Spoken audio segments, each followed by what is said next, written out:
Hello viewers, वैसे तो courts और लीगल डिस्कशंस के लिए कई सारे ऐसे मुद्दे हैं जो काफी सिग्निफिकेंट है, लेकिन उनमें से एक ऐसा है जिसके बारे में चर्चा अगर एक बार शुरू हो तो कहां जाकर रुके इसका किसी को अंदाजा नहीं लग सकता। एक ऐसा डिबेट जो केवल कॉमन सिटीजन्स को ही नहीं बल्कि पॉलिटिकल लीडर्स, अथॉरिटीज, यहाँ तक कि जुडिशरी को भी बीच में लाता है। ये मामला है ईवीएम का, इलेक्ट्रॉनिक वोटिंग मशीन, जिसको लेकर आप जानते ही हैं कि कितना बवाल मचा हुआ था। 2024 जनरल इलेक्शंस के वक्त ये एलिगेशंस लगाए जा रहे थे और कई पिटीशंस भी कोर्ट में फाइल हुई थी कि ईवीएम टेम्पर किए गए हैं और जो रिजल्ट्स आए हैं वो भी डिस्क्रिपेंसीज से भरे हुए हैं। हालांकि इस मामले से जुड़ी सभी पिटीशंस को कोर्ट ने खारिज कर दिया था और माना था कि ईवीएम के साथ कोई टेम्परिंग नहीं हुई है। लेकिन जैसे जैसे वक्त बीतता गया मामला और तेजी से बढ़ता गया। हाल ही में महाराष्ट्र की राजनीति भी एक नए विवाद के चक्कर में आ चुकी है। महाविकास अघाड़ी के नेता आदित्य ठाकरे ने कहा है कि उनके गठबंधन के नए विधायक विधानसभा के शपथ ग्रहण में हिस्सा नहीं लेंगे। क्यों?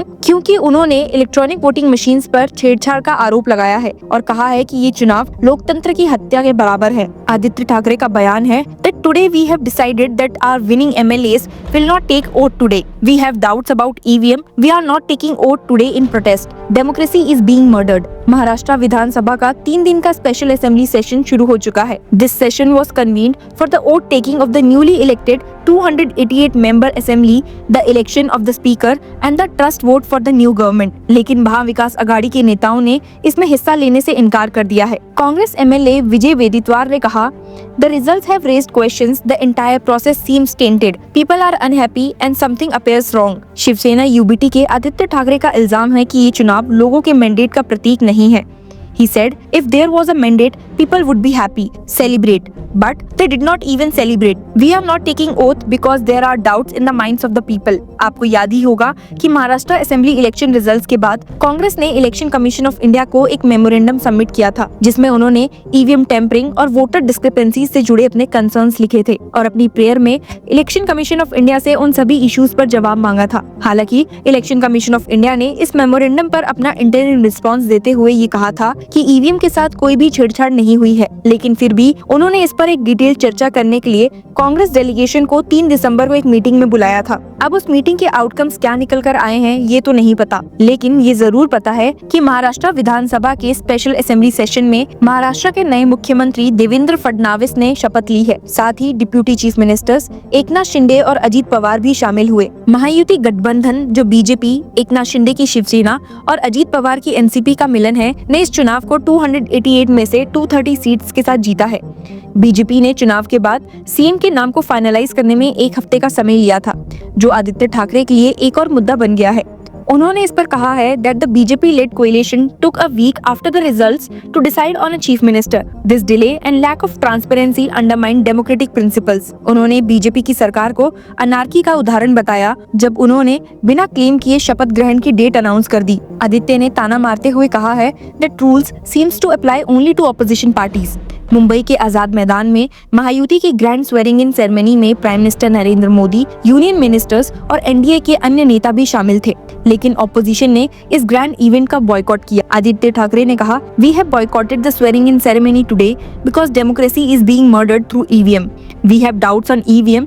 This is not the mandate of the people of Maharashtra. This is the mandate of EVM and the Election Commission. आपको बता दूं कि इसी कंट्रोवर्सी के बीच महाराष्ट्र के सोलापुर जिले से मकरावड़ी गांव में एक और दृश्य देखने को मिला। एनसीपी एसपी के MLA उत्तम राव झनकर के समर्थकों ने बैलेट पेपर्स के माध्यम से इलीगल री इलेक्शन की मांग उठाई है।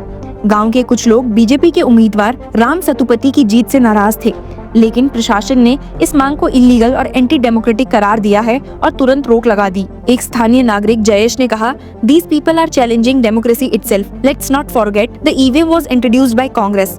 लोग मानते हैं कि आयरनी ये है कि जब महाविकास अघाड़ी लोकसभा चुनाव जीता था तब ईवीएम पर कोई सवाल नहीं उठे थे, लेकिन महाराष्ट्र के विधानसभा चुनाव के परिणाम के बाद वही पार्टीज आज ईवीएम पर सवाल उठा रही हैं। एक स्थानीय नागरिक मिथुन ने कहा है, If there was an issue, why wouldn't they raise them during the Lok Sabha elections? This outcry is anti-constitutional. BJP का कहना है कि ऑपोजिशन का ये विरोध केवल उनके पॉलिटिकल अपॉर्चुनिज्म का उदाहरण है और महाराष्ट्र की ग्राउंड रियलिटी कुछ और ही बात करती है। बीजेपी के राम सतपुते को मकरवाड़ी में डेवलपमेंट वर्क के कारण काफी सपोर्ट मिला। स्थानीय वोटर कौशल ने कहा है दैट भाऊ has worked tirelessly securing a lead of 150 votes. BJP की वेलफेयर स्कीम लड़की बहन योजना ने भी वोटर्स का मन जीतने में मदद की। ओंकार का कहना है even if we switch back to ballot papers mistakes are possible. The impact of Ladki Bahin योजना कैन नॉट बी इग्नोर्ड।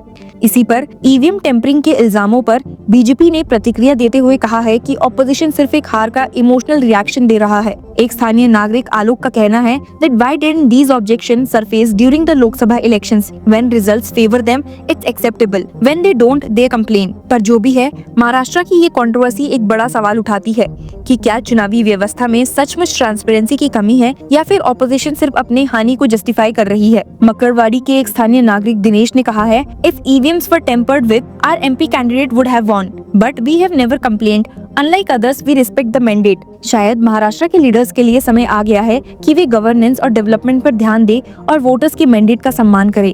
एक बीजेपी समर्थक अधीश गुप्ता का कहना है democracy thrives when all parties respect the process and focus on governance over grievances. The voters have made their choice, let's move forward. लोगों के इतने views और ओपिनियन सुनने के बाद हमें भी लगता है कि महाराष्ट्र में राजनीतिक ड्रामा अभी खत्म नहीं हुआ है। महाविकास आघाड़ी का शपथ ग्रहण बायकॉट करना चुनावी प्रक्रिया, लोकतंत्र संस्थाओं और ऑपोजिशन की भूमिका पर बड़े सवाल उठाता है।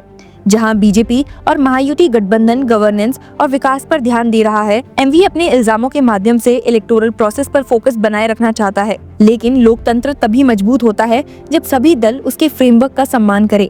अभी महाराष्ट्र के लोग अपने नेताओं को ध्यान से देख रहे हैं, उम्मीद करते हुए कि वे राजनीति के ऊपर उठकर लोगों के भले के लिए काम करेंगे। That is all for this video. Keep following law Chakra for more legal updates and news.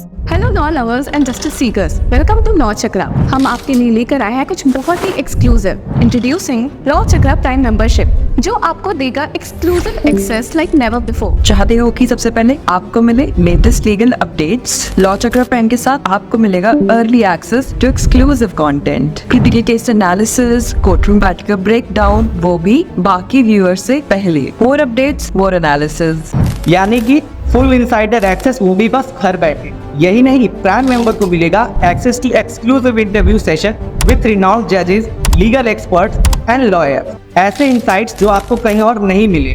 इसी के साथ अगर आप कभी सोचे कि हम कैसे लेकर आते हैं आपके लिए ये लीगल अपडेट्स, तो इसके लिए भी प्राइम मेंबर्स के लिए है हमारे पास एक special sneak peek behind the scenes of law chakra. Brainstorming session से लेकर ब्लूपर्स तक सब कुछ। In short, more content, more update and more analysis. Political legal controversies हो या इन डेप्थ लीगल सेशंस, सब कुछ आपको मिलेगा एट वेरी मिनिमल प्राइस। बनिए लॉ चक्र की प्राइम मेंबर और अनलॉक कीजिए full potential of legal knowledge. अभी ज्वाइन कीजिए।